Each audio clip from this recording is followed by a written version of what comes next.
He had that hold, but I thought he was pretty decent for a guy playing on both sides of the line. I think he's going to be the Raiders' new version of Denzel Good. He can play inside, he can play outside, you can plug him in at guard or right tackle, but I think he's probably going to be a backup. Alex Bars, I don't mean to shut out anybody for negative reasons, but Alex Bars to me worries me. He gave up 3 pressures against the Jaguars, didn't look good today. So I think the Raiders, again, still need to address their offensive line. Now, I know a lot of people are trying to downplay and say, well, they're fine there. They're just trying to figure out, which one of their guys in-house can fill certain roles. I say you just bring in some help. Alex Bars doesn't give me a lot of confidence. As I mentioned, Alex Leatherwood playing late in the game, protecting for Chase Garbers does not give me a lot of confidence. Even though Thayer Munford looked good, you still need some depth. You still need some help in that position group. And I think the Raiders, they have the money. Why not just go out and just bring in some veteran insurance, especially if you're not you're not like on the lower end of the cap space realm. So again, you have the resources, use it for a position of need. Yeah, and Murf, you mentioned the positive, right? Cotton looked good out there. Also, Munford looked good as well at times, which I think is a big plus. But again, we talk about this being practice games, but I think when you have big question marks like you have on the right side of the offensive line, you're looking for depth. You're looking for somebody who wants the job bad enough that they perform at a level that you say, wow, okay, this guy's starting to pull and lead. Just like we saw again with Jarrett Stidham at quarterback, right, for the backup to Derek Carr. When you look at this, I mean, there's still cause for concern. I think as you go on, you got 2 weeks left in the preseason before we start to think about regular season game in that September 11th opener against the Chargers. What's your level of concern, Murf, now after seeing this squad play for 2 games? Well, always just, I hate to pick on the one spot, but I think it's that tackle spot has got to be, and I was like, hollering all the offseason about like, leave Alex Leatherwood alone. Like, everybody criticized Colton Miller too. And like these guys, sometimes it takes a little bit to develop, and, Raider Nation needs, quit being so impatient. But now it's kind of like, all right, at this point, seeing him play at, at the depth that he was, and against the players that he was going up against and not playing really well, I don't know how you can't not be concerned. So, all these, Patriot influences that we have going on with the team now, why don't we sign like a Nate Solder? And maybe that's kind of maybe the plan, that they're going to get these younger guys as many reps as they possibly can, try to get them as much work, trying to get them as much development. At the end of the day, if they're going to sign a free agent tackle, well, you don't want them getting all banged up because they're an older guy, right? You want them getting all banged up in preseason stuff, and so I'd imagine that just makes sense to me that's if there was going to be a move to be made there, it's somebody like that where you could just about plug and play them. Yeah, absolutely. And I know we said that, all 3 of us said that last week. Mo, you've been really on top of, hey, go get somebody, bring somebody in. They have not done that yet. Is this the week they finally do it with cuts coming up this week? I think it's possible after you see 2 preseason games. I'm worried about the Raiders in the trenches. They have, again, Bilal Nichols, Jonathan Hankins not back yet. They're on the pup. We talked about the offensive line endlessly. 3 guys to name: Darrell Williams, Eric Fisher, Bobby Massey. 3 right tackles the Raiders can pick up and bring in right now, and they can probably compete for starting reps. So those are the guys I'm looking at. But as far as the problems are concerned with the Raiders, it's in the trenches for me. But just to balance it out and point out the positives, and I tweeted this, 0 turnovers in both games, 6 penalties in a Hall of Fame game, 4 penalties today. The Raiders are a disciplined football team. I think Beth Mowens mentioned it. They were the more disciplined team against the Vikings today. No question. And Murf, that's a great point too, because I think that one of the things, the common threads through the conversations we've had thus far has been around that focus, that kind of business that's going on in the building for this Raiders team now under Josh McDaniels. And we saw it again, to Mo's point about the penalties, but also just how this team plays. And you see them, how they go about it. There seems to be just a different swagger in the red zone, even though they struggled the first time down there. There seems to be just this conviction that you didn't see over the last couple of years. Yeah, and it was like in the first half, we're actually benefiting from penalties. We're getting drives extended because I'm like, wait a minute, what world is this? It was like in Bizarro land here. It's all the things that plagued us for years and years and years happened to the Vikings today in terms of penalties and extending drives. So even though we didn't punch it in on that first drive, but we went 15 plays or whatever. And so that was definitely encouraging. To see the Raiders get the ball, control the ball, and the other team making the mistakes. that was definitely encouraging. And yeah, and I'm with you. Like, it seems like just like the overall, body language and stuff. I'm big on body language, man. I'm big on trying to like read, reading those nonverbal communications and seeing the way that the Raiders are acting on the sideline. A lot of smiles, a lot of camaraderie, a lot of what's this celebration? I've seen this now that they're doing this. I don't know what that is. It's like a reverse face palm thing. I don't know. I'm too old to know what that is. Somebody, can you explain it to us old guys? Yeah. I saw Mac Hollins do it, and I was trying to figure out what that is. I'll get an answer for you on the next show. Okay, thanks. Yeah, because AJ Cole was doing it. Like, I saw a handful of guys doing that now. But anyways, yeah, like you see this like this light spirit. Darren Waller had this last week and was on the Bussin' with the Boys podcast and talked a lot about Mac Hollins and about how like he's kind of like a trippy guy and like, and they were talking about on the broadcast tonight, or even I think it was Matt Millen said that like he's the hippie on the team or whatever. Like, I just love like this. To me, like, I love players like that because that's what screams Raider to me. Raiders used to be tough and weird. Like, that's what, if you look at all the classic Raiders of the 70s and even into the 80s, they were weird dudes and they were badasses. So like the idea that like we kind of reconnect with some of that, I'm a huge fan of that when we can reconnect with the history and the legacy of the team. And if these are the kind of players that are going to exude that on the sideline, like, I'm here for all that. Yeah, and we saw Mac Hollins. You mentioned him, Mo. A great opportunity against special teams. Although Matt Millen seemed to think that he's the front runner for the wide receiver for that role, I don't think that's actually true. I love Matt Millen. Amazing. The man knows more about football than I ever will, but I just didn't agree with him on that one and a couple other ones. And you saw Turner come out tonight. Let's talk about the running back room, okay? Britton Brown, nice little game tonight as well. All those people who were so angry about Josh Jacobs carrying the ball last week didn't have to worry tonight about that problem, right? But man, I'll tell you what, that's what you want. You want a room, whether it's the wide receiver room, the running back room, wherever, you want it to be full so that you're making the best choice. What did you think, Mo, of the running backs tonight? Who kind of stuck out? Who's starting to fall back maybe in that race? Or is it just too close to call at this point through 2 games? Did you guys see Austin Walter out there running the football? Looked pretty good. As you said, Britton Brown also looked pretty good. I think both of those guys probably end up on the practice squad because, as you said, the running back room is just full. But I think something to note here, Amir Abdullah didn't take any snaps. Yeah. Josh Jacobs didn't take any snaps. Kenyon Drake got a lot of work. I think now people were worried about, are the Raiders showcasing Josh Jacobs in that Hall of Fame game? I think they were showcasing Kenyon Drake here because they're on the hook to pay him regardless. They restructured his deal, so it seemed like he was going to be on the roster unless the Raiders can trade him. So I think him getting some work early was the Raiders showcasing for a trade if they can deal him, because it seems like Amir Abdullah has that pass catching role. I know the MMQB's Albert Breer said that Amir Abdullah is basically the leader in the clubhouse for that James White role, that pass catching running back role at the backfield. So with him and Bolden has a 2-year deal. Usually you don't sign a guy to a 2-year deal and then release him. So he's probably safe. And I wrote in the piece that it's probably between Amir Abdullah and Kenyon Drake. Right now, it looks like Amir Abdullah is in the lead. Him not getting any work today was a big sign that he's going to be on a 53-man roster this year. Yeah, it's very interesting. How about you, Murf? Looking at these running backs, man, we know this offense. We talked about it before. We know this offense. They're going to use running backs in very different ways than we saw under John Gruden. And boy, you like these young kids are just running up and down the field, showing a lot of moxie.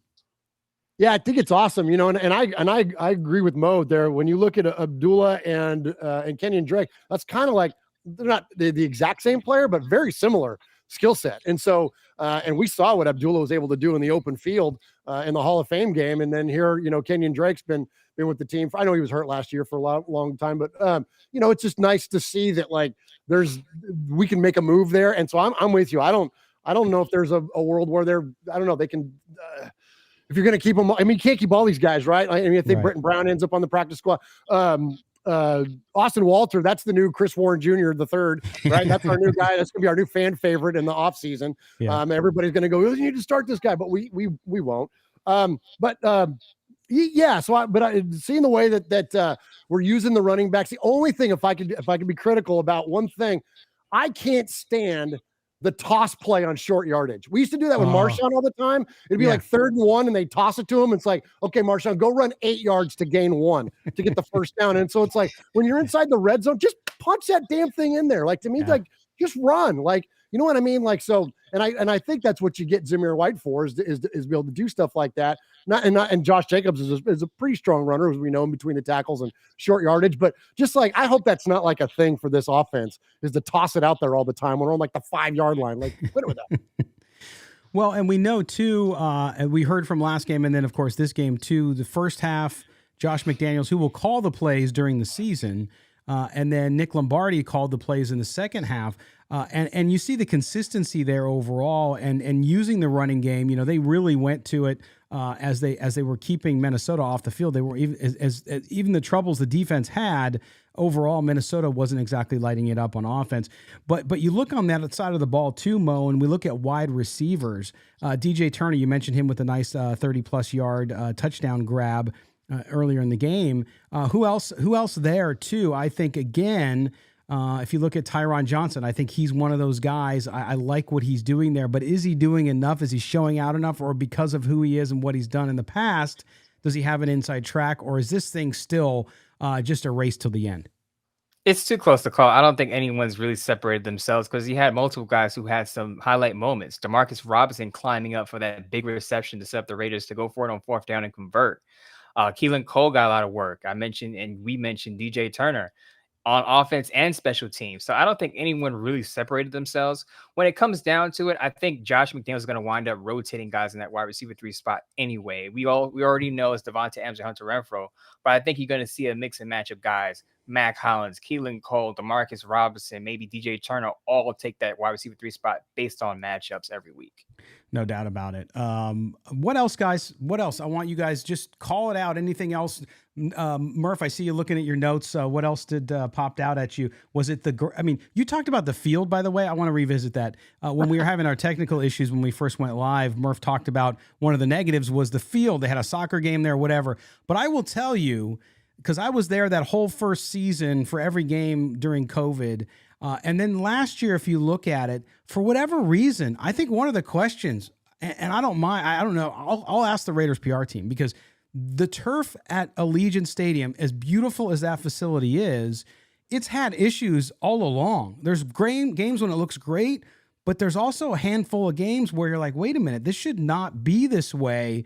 Especially because you can have injury and all sorts of things. But to me, that stuck out again. But I don't think it's surprising, because I think it's an ongoing issue. Yeah, and then don't they have like 4 different kinds of turf you could put in there? Like they got like fake ones, they got a couple real ones, they got ones for show, they got all like.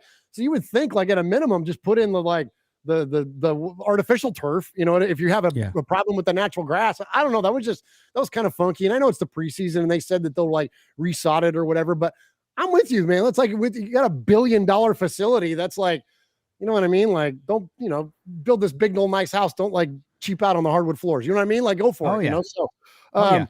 So, something else that jumped out at me though, is that, do you guys do you remember Josh McDaniels ever being this feisty? Like, no. Or was that just because he was under the Belichick umbrella? But like, we heard him hollering at Malcom Koonce in practice that one day, dropping F-bombs on. This is now 2 weeks in a row. We've seen him all like, he was pissed off that we didn't get the ball into the end zone on that first drive. And that's awesome. Like, to me, again, that to me, like, that's Raidery, that's passion, that feistiness, that's Madden on the sideline, hollering at officials. Like, I love seeing that kind of stuff. And I don't ever remember him being like that before.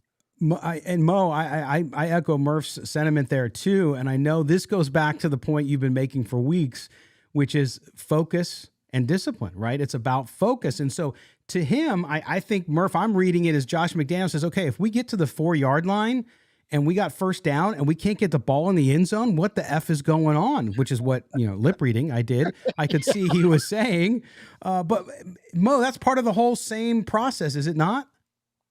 Yeah, and Brandon Bona, I think, described it best. He said, they asked him, what's the difference between Josh McDaniels as an offensive coordinator and as a head coach? And he said, it's comparable to your older brother being in charge of the house when your parents go away. Voice, a little more bass in the voice, a little more in charge. And I think that's what you're seeing on the sideline.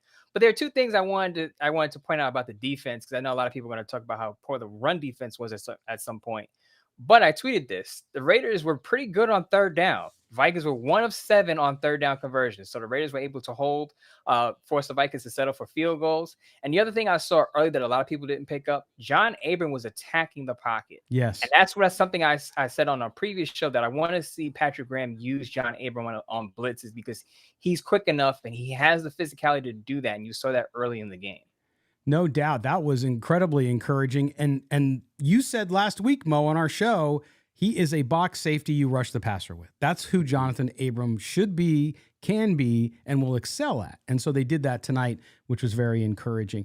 I want to get into a non-game related situation, and I'm going to flash up our longtime listener, Corey Sanford, talked about the Darren Waller issue. So this, and it's cutting off the comment here on our thing, but it says, Darren Waller attended the Aces game, was not at Allegiant Stadium. McDaniels asked about in postgame, tried shooting it down. Is there something to be concerned about?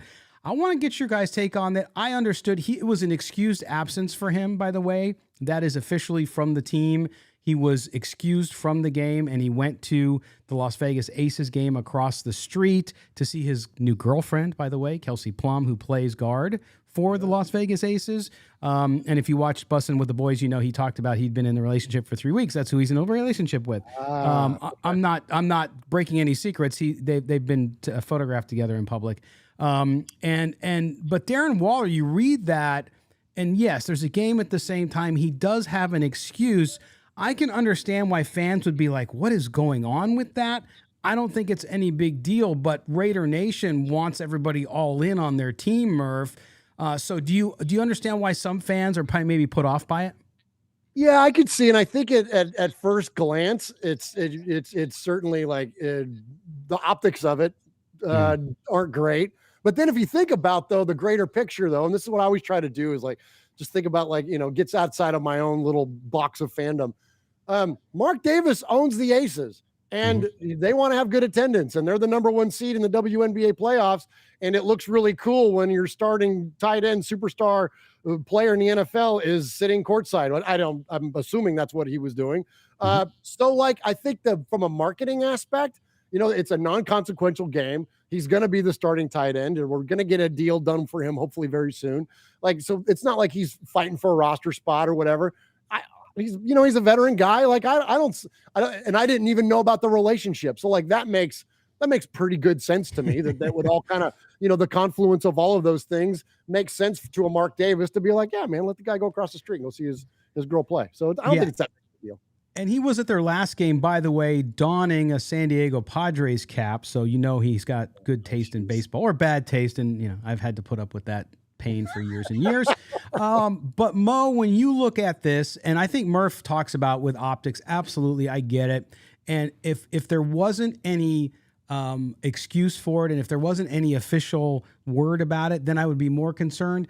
But I think fans keep trying to find discord here when I don't think there is any. If you listen to what he said on the Bussin' with the Boys podcast, he said, hey, my agent's taking care of the contract. So why do people want to make up this kind of negative narrative that there's contract issues? No, they're talking about a contract. It takes time, and they're both not in any hurry. Yeah, from a fan base perspective, I get you want one of your star players there for the camaraderie, as Murph talked about early in the show. The camaraderie looks good, but I mean, come on, he wasn't gonna play. I'm sure he and Josh McDaniels had a conversation about it. And Josh McDaniels was like, "Yeah, Mark Davis owns the Aces. Go see your girlfriend. Go enjoy the day." I don't think there's any conflict there. And to your point, Scott, it's one thing after another with the buzz with Darren Waller. It's not coming from him. It's coming from some fans. First, it was, are we going to trade him because he didn't put us all in at the end of the season? He was milking his injury and he didn't come back last year till the end, blah, blah, blah. Then that faded. Then it was, is he going to be back because his contract, he wants a new deal. He got a new agent now. Is he pushing for a new deal? Josh McDaniels, I mean, he has shot that down. He said, I'm here to play. I'm not worried about my contract. As Murph said, I'm letting my agent handle it. Now him not being at the game, you hear some people talk about that. Oh, he's not at the game, blah, blah. I just think it's just a lot of off-season noise. I'm not worried about Darren Waller. He's going to be on the field week 1 to play, and that's all that matters right now. You know what cracks me up is that, like, it's always so funny. Like, I swear, so like some Raider fans, they don't think these folks talk You don't think Mark Davis is talking to Josh McDaniels and Darren Waller's not talking to Mark Davis and Judge? Like, there's communication going on inside the building, and it drives me nuts when people think that there's like this like discord and there's this distance. They're all talking to each other every effing day. It's like, how often you talk to your coworkers? You know what I mean? Like, and so it's so funny to me when people try to like make these little like narratives and create this drama around it. Like, let's just celebrate the idea that, hey, guess what? We got a Raider team that there is no drama. What a concept. You know what I mean? Like, let's just freaking relish in the idea that we got a healthy, functional, you know, freaking organization. Like, because I mean, all you got to do is look. Somebody posted on Twitter this week about Lane. It was an anniversary of Lane Kiffin marching out Sebastian Janikowski for a 76-yard field goal. Think back to those days and the overhead projectors and all that. That was some rough days as a Raider fan. We were long past all that stuff, Raider Nation. So don't let this little stuff, man, don't get caught up in it. It's just like it's PMZ stuff. Don't do it. Right, and it might be for some longer suffering fans, PTSD or something, and they're just expecting things to go wrong. But you bring up a great point about Murf talking about how talking to your coworkers, but it's equivalent of, hey, I got a brand new boss, and I'm going to take an unexcused day off and not tell them. Like, who does that, right? And expects to keep their job. And who does that? A guy who's celebrating 5 years of being sober, who went out this week and talked a lot about it, inspirational stuff all week long. He's in a really good spot. So why would he do that? But again, the optics of it, no question. I get it. Okay, guys, before we close out this segment with Murf, I want to hear from you. Okay, so we've been through 2 games now with the Raiders. Again, you want the good, the bad, and the ugly when it comes to preseason football. This is where you get the kinks out, so when you hit week 1, you're ready to go. Between now and next game on next Saturday, what do you expect? What are the top 2 things you want to see progress on, improvement on from this Raider team?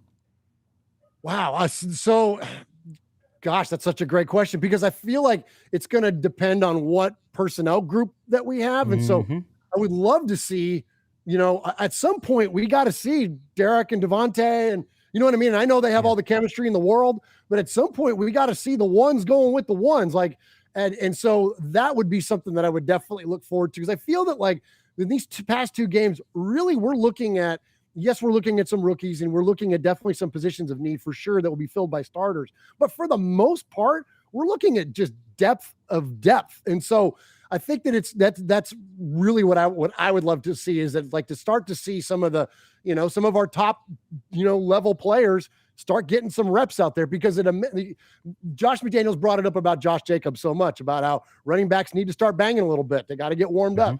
Well, heck, quarterbacks got to get used to people falling around their feet. And I know you get situations like what happened with Zach Wilson. You get non-contact injuries and funky stuff happens, but it's football, man. So like at some point, those guys have got to get going. I think that it would just be, I think it would be good. I mean, I think it would be good for the chemistry of the team. But then outside of that, I mean, I think if anything, if I had to, pick on the team for something, it's those lack of those impact plays on defense that create turnovers, whether that's forcing fumbles for the quarterback or it's, Jayon Brown had played a great game. It was nice to see him kind of leading the defense here in this game. But like, man, you can't let that ball go through your hands. Like make that pick. Like when was the last time we had a freaking linebacker that could make interceptions like Kurt Morrison? Like it's been a long time ago. So like, it sure would be nice to like see like some big, game-changing plays that like the old Kurt Warner says, the GCPs, right? Want to see those game-changing plays happen on defense, man. I would really love to see that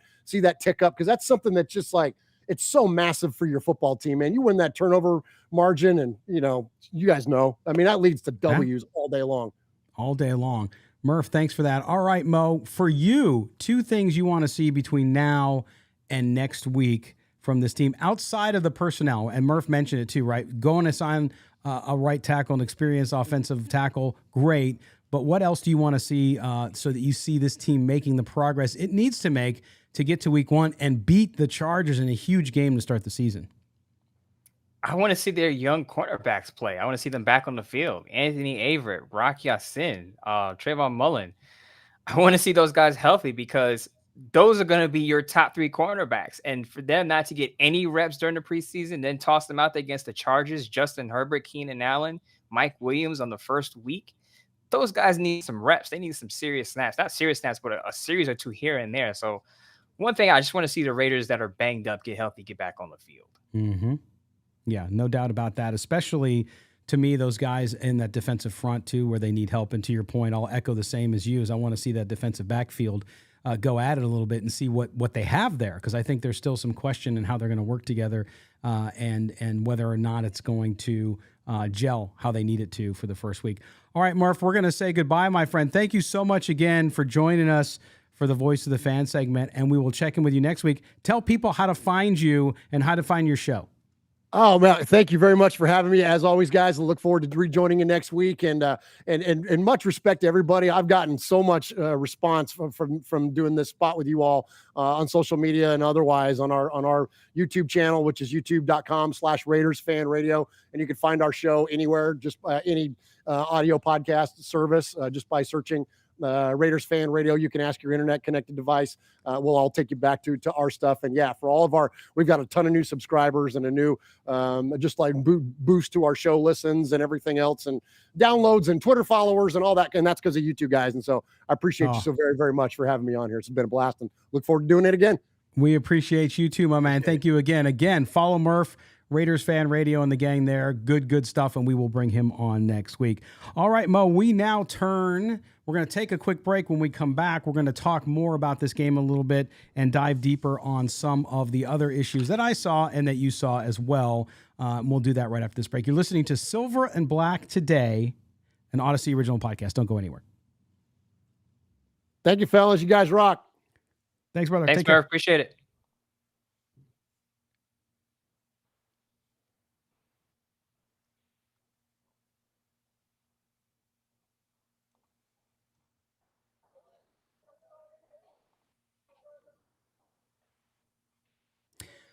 All right, welcome back. Silver and Black Today, an Odyssey original podcast. We are in our post-game show. Thank you for joining us. If you're joining us live on YouTube, thanks for seeing the chat go by, and appreciate all the comments there, guys. Sorry about the technical stuff for the YouTube folks early on, but we got it all ironed out, and we're here joining you, so we appreciate the discussion. And again, thanks to Murf for joining us for the Voice of the Fan. Okay, Mo, so we talked about the game. We talked about the offensive line, but man, I just don't know. Even if they sign a veteran, that might bring some stability there. But I still worry about the depth there, because some of what I'm seeing is not encouraging, because we know nicks and bangs and bruises. Very few offensive linemen are able to go every single time. And for me, the Raiders' depth there is a concern. It's something they knew about coming into this season. Let's say they go sign a good veteran and they get that spot at least addressed at the surface level. What else worries you on that line as far as the depth there? Yeah, just the guy. Alex Bars was supposed to be the guy that could play 4 or 5 different positions, but as I mentioned early in the show, gave up 3 pressures against the Jaguars. Didn't look good today. I don't know if he's going to make the 50-man roster, but if I were to try to swap him out for maybe an Eric Flowers, I would do it. Mm-hmm. But as far as I think the starting guard positions are set. I think Lester Cotton's going to start. I think John Simpson's going to start their respective positions right and left. As we all know, Colton Miller was a lock.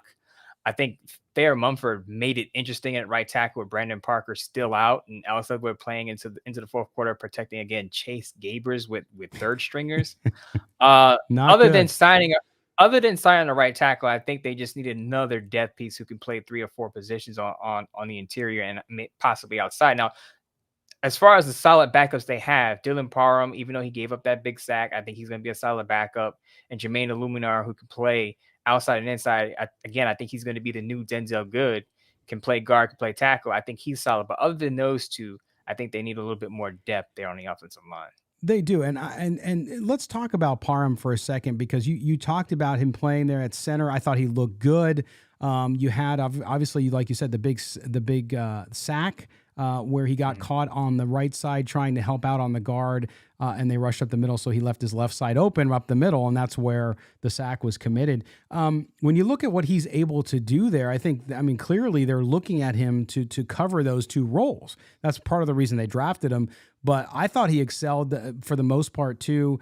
The center to quarterback exchange was good with both. And this is a guy who could end up developing into really a fine player that gives you some of the depth that I'm talking about that they lack currently. Yeah, I'm pretty high on, but you know how social media works. He gave up the sack, and that's what people are going to focus on. But if you look at the entirety of the game, he had a pretty decent game, and he's a rookie. He's going to make some mistakes. You got to expect that. It's the preseason. This is where you get the kinks out. So I'm not too worried. Again, I'm not too worried about him or Illuminar being backups for the offensive line. It's just who else other than that is going to be able to stick and that you can depend on. I think Denzel Good retiring dealt a big blow to the offensive line that they haven't yet replaced.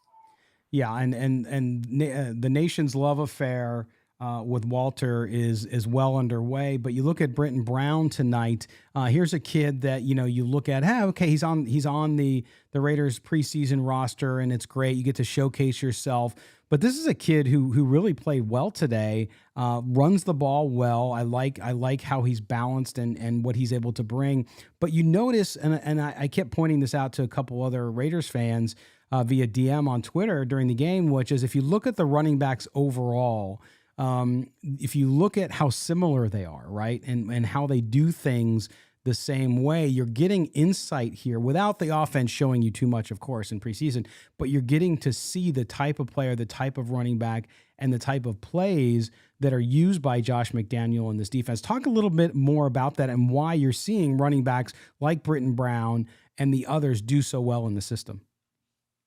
Yeah, they're downhill decisive plays. I think this is mentioned multiple times during the broadcast. Decisive runs, not too much, pitter patter with their feet, false steps, and things of that nature. They just hit the hole and keep it moving.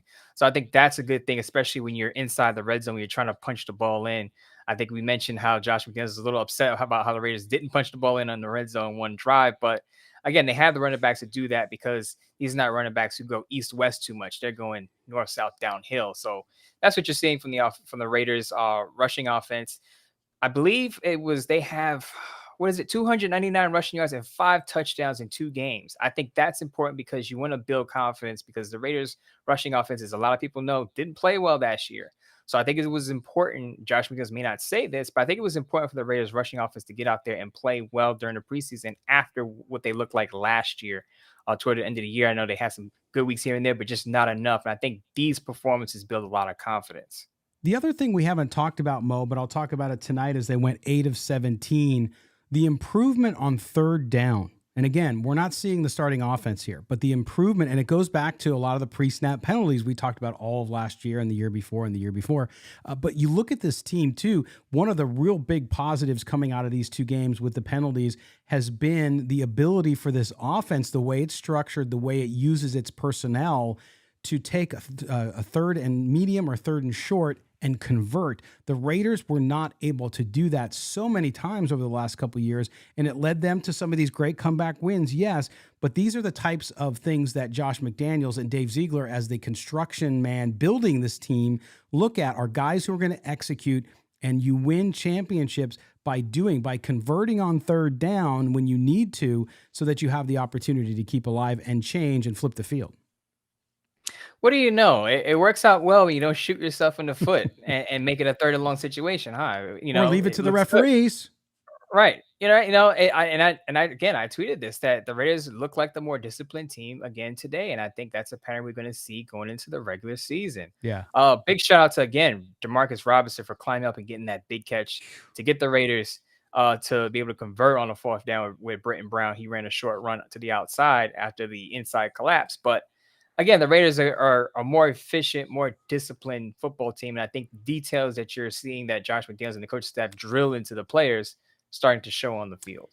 Also, on the defensive side, Mo, there's a guy that you may know. You talk about him sometimes, Darren Butler. Remember that guy? Led the team in tackles again tonight. Also, another player we talked about on our last show on Thursday, and I think we might have even mentioned him on the mail show on Friday, the mailbag show, is Darius Phillips, right? Who came in. You called that last week. You said, hey, he played nicely. Don't sleep on him. He's an important veteran, played with the Bengals, went to the Super Bowl last year. Here's a guy who stepped in and did really well throughout the game. And I noticed that it stuck out to me significantly. Very active on the back end. If I were to nitpick anything, he has to wrap up though. There was one play where he bounced off of. You got to wrap up. If you wrap up, that play stops. You don't want to let go of these long games because that drives coaches nuts. When you let That's how you get cut. 8, right? When you let a 6 to 8 yarder go for 15 because you just bounced off the wide receiver or the running back. So other than that, I think he's still pretty solid. I think he's going to make the roster, especially with again these cornerbacks not playing. Trayvon Mullen, still recovering from a surgery. Anthony Aver not on the field yet. Rocky Ya-Sin not on the field yet. So with these guys, I believe they have it till August 23rd before they have to come back, before they have to go on PUP for 4 weeks. Right. But with those guys not playing, a guy like Darius Phillips is probably going to get some playing time because those guys have to get up to speed. Yeah. How concerned are you with those guys, though? I mean, you've gone through one game. They've gotten no time. Now you're going to go into your second. If they don't play this coming week, then would you be more concerned?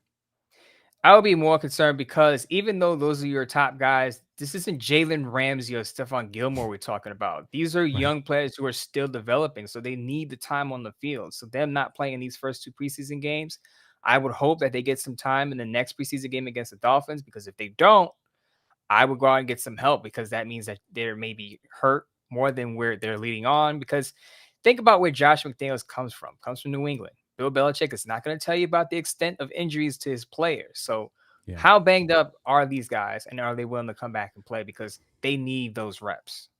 Yeah, and until they actually have to report injuries like they do during the regular season, we won't know much at all, to your point. So we have to take their word for it and say, okay, they'll be back. They're working on it. Same thing with Darren Waller. We heard the same with him, that he's taking his time and all that kind of stuff. So we get it, which is perfectly fine.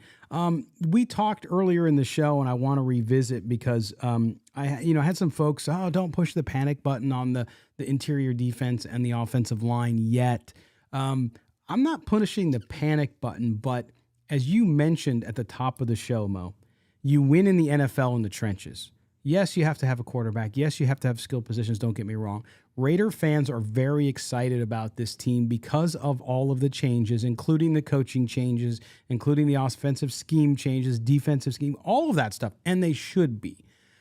But if this continues on for 2 weeks and we get to the start of the regular season and there's these big question marks, then I would temper my excitement about where this team can go. Now, they can always prove me wrong. Somebody can step up and change performance rapidly. We'll see if that happens. It hasn't thus far. But I think as each week goes on and they have the ability and the money to go get help, that's going to be really telling to see what this team is doing. Because I've been telling people, be optimistic. You should be. But at the same time, is this team a Super Bowl contending team? I don't think so, because of those 2 reasons.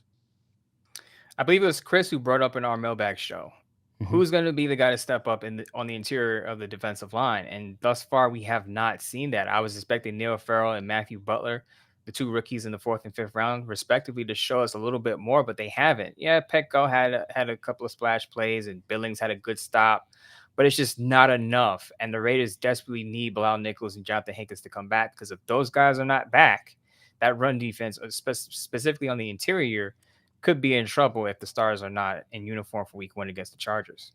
Yeah, no question. And our viewer Kip brought up in the chat, I want to bring this up too. Who will be the number 3 quarterback? I don't know that they'll have one. I know they have over the last couple of years. That goes by coaches. Some coaches keep 3. We saw John Gruden kept Nathan Peterman around forever. And when Mariota got hurt, that made sense. But I don't know. I mean, Nick Mullins looked good in this game, Mo, but Jarrett Stidham still continues to be, to me, the number 2 guy with the familiarity with the offense, what he does with his legs. Mullins can also run as well. I guess it's all going to come down to who else performs in what position and who else they want to keep and who has value, because sometimes the roster sets and who you protect, who you keep on the roster depends on if it's a talent you don't want to put out there, because you might not be able to get them back. You're absolutely right. And it's going to be tough because they have a crowded running back room. The wide receivers haven't separated themselves. So it's going to come down to who, the coaches are probably going to have a discussion about who can we put on the practice squad and another team won't poach them away from us. Yeah. Usually that's a discussion that's had, like, who can we stash away and we can kind of hide for a while just in case and they won't, get signed by another team. So I think that discussion has to be had. But about the quarterbacks, I wouldn't even declare a number 2 clear right now. Stidham has shown that he could be that guy, but I like what Mullins did today. He had a big third down conversion, used his wheels. I like how he played, and I think he made up some ground if Stidham gained it last week. I think Mullins basically made it up this week. So we'll see what happens there, but it's going to be telling what's going to happen in the next 2 weeks at the quarterback position. Yes, as well. And you talked about running back, and you surprised me at the beginning, but your logic is dead on, which is if you missed the top of the show, Kenyon Drake. Kenyon Drake was out there more tonight in that role that he's so good at, catching the ball out of the backfield. With that crowded room and that salary, now, of course, I think the Raiders, even if they were to move him, would have to eat some of that salary, but at least you get some of it off the book, and especially if you need help on the inside, on the offense and the defensive side. Yeah, I wrote about this over on Sportsnet. If the Raiders outright cut Kenyon Drake, they don't gain anything. They're still on the hook for $3.6 million. If they trade him, I believe they're still on the hook for $1.1 million, but they say it's about 2.75 or whatever the case is. So I think they would try to move him. If anything, I think they were showcasing him today because Amir Abdullah, again, did not play today. Josh Jacobs did not play today. Usually guys who don't play in certain preseason games are usually guys who are safe. And they signed Brandon Bolden to a 2-year deal. And usually guys like that, again, you don't cut if you just sign him to a 2-year deal. Of course, Brandon Bolden came over from New England with Josh McDaniels, so he's probably securing his spot. So again, in that Sportsnet piece I wrote, it's probably between Amir Abdullah and Kenyon Drake. And then MMQB's Albert Breer said that basically Amir Abdullah is in the lead for that James White role. Yeah. So if he's in the lead for that James White role, that means Kenyon Drake, his role in the backfield is kind of iffy. So if a team wants him, I'm sure the Raiders will probably explore options if there are good trade offers out there. But again, you have Zamir White, Josh Jacobs at the top of the depth chart, Brandon Bolden who can catch out of the backfield, and if Amir Abdullah is your primary pass catcher, there's not much room for Kenyon Drake. So he will be the odd man out. Yeah, no doubt about it. I agree with you 100%. Okay, we're going to wrap up the show, this quick reaction show, post-game show for now. We've been on for almost an hour. We appreciate it again. Sorry for some of the technical difficulties at the beginning where most of you on YouTube might not have seen a lot of the show. If you missed the top 6 minutes of the kickoff of the show, it was really good. So go back and listen to it on the podcast, which you can, of course, subscribe to the Silver and Black Today podcast, wherever you get your podcast. That'll be ready for tomorrow morning. So make sure you do that on your commute to work, whether you're taking the train, taking the car, whatever you're doing, make sure you do that as well. And on Tuesday, Mo, we're going to be back right here talking, again, Raiders football. We're going to have time to go back and look at it. I was a little disjointed today. I think I missed some stuff, so I want to go back again and look at the game again, and then we'll do that. So we'll do another recap and find some things that we might not have seen or reinforce some of our takeaways from the game. We're also going to explore Darren Waller's comment. Murf mentioned it earlier in the show from the Bussin' with the Boys with Will Compton's show this past week. We want to talk about that. We haven't had a chance to talk about it. So we're going to do that a little bit and what that means and what it says sort of about how the Raiders were and how they are now, which is much different. So it'll be exciting. And we'll see what else happens in the next couple of days, Mo, before we rejoin this audience and rejoin Raider Nation. But overall, less I think, peppy about this game as I was against the game in Canton, but that's the nature of the preseason, right? Is you up and down, and then you're going to start seeing roster movements pretty soon. Let's see if the Raiders finally go out and get some of that help at offensive line this week. One guy I want to give a shout out to that I feel like didn't get enough love in this show, Malcom Koonce. Yes. Another pass rusher out of Buffalo. Khalil Mack was the first one, by the way. Not to compare the two, but Malcom Koonce, I think, is done a great job of wrapping up that third edge rusher position. As we all know, Kyler Fackrell is on injured reserve, but I think Koonce has had a really good preseason, and he deserves a lot of love. Got a sack today, got dinged up, but got up, and he's going to be fine. I think he could take a big jump in his second year. Yeah, and I did see, too, I don't know, just a fan-related thing, and I see Rick Meisch from Minnesota says, no friggin' broadcast of the preseason game in Minnesota. The NFL should be condemned. I also had our good friend Christopher Gabriel, who's on the radio in Fresno, who was in Fresno, and they didn't get the game on the NFL Network, too. I don't know why that happened. No clue. They were being shown a replay of yesterday's Chiefs game. I don't know why, some broadcast rights or whatnot, but I will tell you, Rick, that I told Chris during the game, go NFL Plus has all the preseason games streaming. So even if you just get it, you get I think a 7 or 10 day free trial. And then if you don't want it, great. If not, it's like $10 a month. So if you want to pay $10 to see the next 2 Raider games, you can do that. But I don't know why it wasn't national on NFL Network, but we'll try to get you an answer before the next show. Raider Nation doesn't like when they can't see their team, Mo. Yeah, even if it's preseason, Right. they want to see their football team because people dump on the preseason. Oh, it doesn't matter. I've seen some people in my mentions. Oh, it doesn't matter, doesn't count. Hell yeah, it does. Guys have to develop. There are rookies right. out there. You got to figure out your right tackle position. You got to figure out if guys can step on the interior defensive line. Preseason matters. It may not matter in the win-loss column, but it matters in player development. Absolutely, it does, and that's why I watch it. I don't watch it for the result of the game. I watch it to watch these positions, to watch Alex Leatherwood struggle again, to watch Malcom Koonce have a hell of a first half, I thought, and really did really well. Those are the kind of things I watch these games for. So it's not as enjoyable from a fan perspective because it's not as an emotional, I think, investment into the game itself. But these are the guys that are going to be on your team. So it's good to know, even if it's a second or third stringer, because with injuries, believe it or not, or special teams, guys are going to come in and get some time here and there. So it's nice to see that. So we'll see. Hopefully we'll figure it out and understand why the NFL wasn't playing this game. And I will send a note to the Raiders and ask them if they can find out for us. So I appreciate that. All right, Mo. We will see you on Tuesday, my friend. See you guys on Tuesday. We'll break down more of the game and look ahead to the Dolphins. Absolutely. Okay. For Mo Moton, I'm Scott Gulbransen. Remember, this is Silver and Black Today, an Odyssey original podcast. Make sure you subscribe wherever you get your podcast. Drop us a 5-star review. Also, go up to our YouTube page, hit like, hit the notification bell so that when we are on here on video, you can also be notified of that. But thank you guys all for joining us. Thanks to Murf for his Voice of the Fan segment that we do every post game. Really insightful and great stuff, and always some laughs and good times with Murf from Raiders Fan Radio. So thank you to him. And until Tuesday, remember, make sure you take care of one another out there and have a great week.